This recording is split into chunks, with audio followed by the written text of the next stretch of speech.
Episode number 109.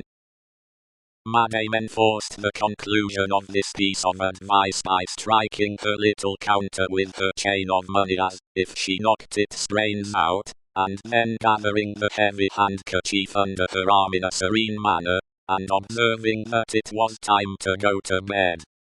Next noontide saw the admirable woman in her usual place in the wine shop, knitting away assiduously.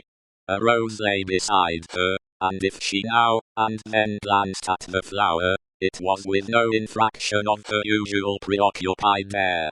There were a few customers, drinking or not drinking, standing or seated, sprinkled about.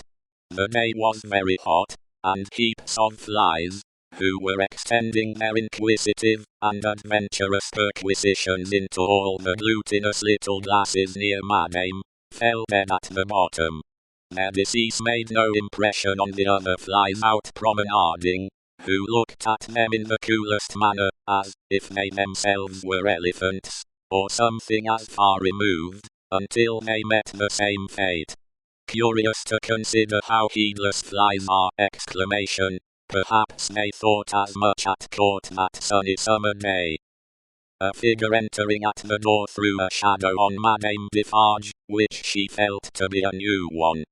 She laid down her knitting, and began to pin her rose in her headdress, before she looked at the figure.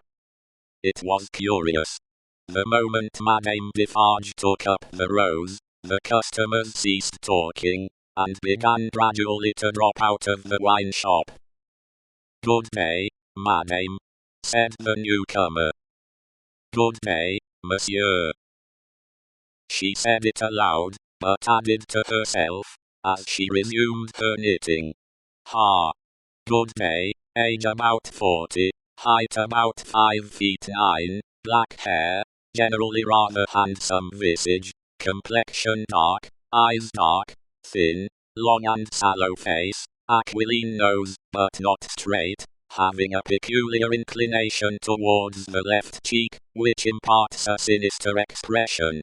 Good day, one and all. Have the goodness to give me a little glass of old cognac, and a mouthful of cool fresh water, Madame." Madame complied with a polite air. "Marvelous cognac this, Madame."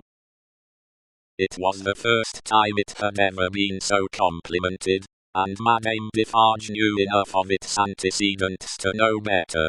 She said, however, that the cognac was flattered, and took up her knitting. The visitor watched her fingers for a few moments, and took the opportunity of observing the place in general. "You knit with great skill, Madame." "I am accustomed to it."